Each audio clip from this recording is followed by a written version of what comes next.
So at this point, you have all the equipment. You found a good location. Now you got to get permission. Getting permission is you have to have places to hunt. So unless you have a lot of property that you own yourself and things like that, you got to go and ask permission to hunt on. And it's a kind of art form to getting permission, because you have to think you're asking somebody, hey, can I come onto your land at night and have access? Like you're not going to see each other once you get access, because I could be there at 9 o'clock at night. I could be there at 3 o'clock in the morning. So once you get access, that person has to entrust you to, do everything properly and treat that property like it's your own, and, all the things that go into allowing somebody on your place. So how you get permission is almost an art form. So at this point, I identified I want to hunt this area. So then how do I get permission? I go and I plot out which houses I want to go ask for. Now, if you're driving around and you identify these spots, you can already see what houses to go through and which houses to ask. But if you're doing purely map reconnaissance, man, you really got to look on your Onyx and things like that. Of there's a house there. Like, well, that's just a barn, or it's a rental house, or it's an abandoned mobile home. No one lives there. So you got to find out who owns that property. Or a lot of times you'll go there and you say, hey, can I hunt? And they're like, well, I just rent the place. I don't know who owns it. So then you got to go through and find out where that person lives and try and find the information to get access to that property. So it can be very, very time consuming. I've spent hundreds of hours driving and knocking doors. It takes a lot of work. But once you do the work, then you have all the spots, and then you can just re-engage with them each year, whether it be a text message or phone call or drive back out there, hey, am I still good to hunt this year? And they say, yeah, you're good to go. So, having all those spots lined up takes a lot of work in the beginning, but you want to have a decent amount of spots to make it worth your time. So identified, let's say 3 houses I'm going to go knock on. Next part of this is somebody's got to be home.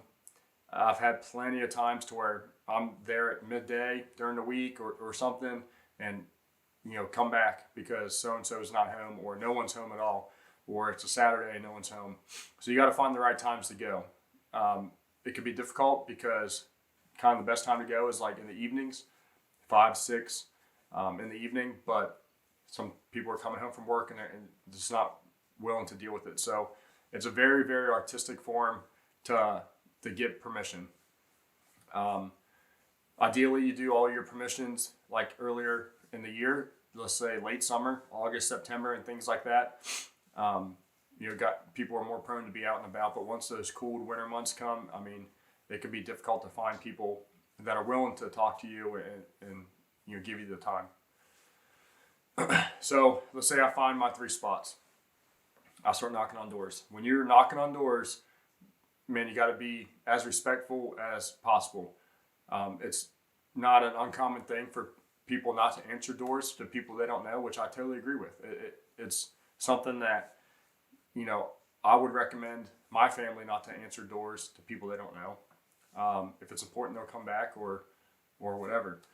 So, dress professionally. Don't show up in hunting camo like, hey, can I go hunting? Because that just sends off like a bad vibe. I like to dress kind of professionally. Then also when you're asking, like, dress for the weather, because some farmers may be like, hey, yeah, you can go, but hop in my side-by-side. I want to drive you around so you know where you're going. And if I'm wearing nice clothes, or if I'm in shorts or something and it came from the gym and it's hot, but like now I'm going out in the cold. So dress appropriately when you're going around and asking. So when you knock on the door, you want to be as respectful as possible. I try to stay off the front porch. I try to keep my hands out of my pockets and let them understand that I'm not threatening them in any way. It's kind of a weird thing to deal with, but you want to admit that concern and that professionalism that you're about to trying to ask for permission. So be as non-threatening as possible. And I say that it's funny I say that because, like, obviously, so everybody's different. I can't speak on your demeanor or personality, but I just try to be as respectful as possible. So somebody opens the door and they say, how may I help you? You got to obviously introduce yourself and just tell them why you're there. I'll say something like, I'm so-and-so and I'm into coyote hunting at night, and I was wondering if that's something you guys would be interested in allowing me to do. Or say, you guys have a problem with coyotes, or I've been seeing coyotes. Is there any way you guys would allow me access to your property? And some people just straight up and say, yeah, you're good to go. And they allow it. Some others are, kind of hemming and hawing, and some just say like, no, thank you. Whether they already have somebody hunting, or they have family members that hunt, or they just don't want you on your property. If they say no, there's nothing you can do. You just say, thank you for your time, and just leave at that point. And then you try and find areas in and around, like that may be the neighbor. I may go to the next door and ask, because I can still access the property, just one property over. But if it's a really good spot and really big, and they say no, then you're out. But if they're kind of hemming and hawing, like, well, I don't know, just fully explain to them what you're there to do. I'm here only to hunt coyotes. I do this, however often you do it, but I do it all the time. I've been doing it for years, and this is what I do is I hunt coyotes at night, and give them that confidence that you're not just some random person trying to gain access to their property. What I do is, I try to show them my Instagram and say like, hey, like here's what I do. You can see all the photos and stuff. Like, I take this very seriously, and instill the confidence that you're going to treat their property like your own. Don't be driving in wet fields and rutting them up. Stay on the driveways if you're on the driveway. Close all gates. Don't damage their property, because that's a very, very easy way to get kicked off a property. And it's just the right thing to do. The most respectful thing to do is treat it as your own, and be as respectful as possible. There's plenty of times when I'm like out hunting and I'm picking up trash, or I'm clearing out logs or sticks that fell or something. Like, just be as respectful as possible, because that's going to help get you the ability to return the next year. And also word of mouth. If they talk to their neighbor and they said, yeah, he's been really good, I would recommend him to hunt on your property or others. That can help you as well. I've had people call me up all the time, text me, hey, heard about you from so and so. I got coyotes too. So just be as professional as possible. And then the artistic form is, kind of how to talk to people. I wouldn't say you're like, a chameleon. Don't change who you are by any means. But if you're talking to, a younger person, relate to them. Or if you're talking to an older person, relate to them. The cheesy stuff of, opening up with like, man, it's been so cold. I don't even know if I want to ask to hunt, or, just things like that. Just be a personable person, and, don't just be so stern and strict to where like, you're being kind of a weirdo. So relate to that person and try and get the property. But the biggest thing that I can say from once, say they say yes and you're good to go, give them contact info. Carry around a card with your name and number on it, or, get their number. The ability just to text them is going to be huge, or them to contact you, because things can change. They may give you permission and say, the next year, hey, we're selling the farm.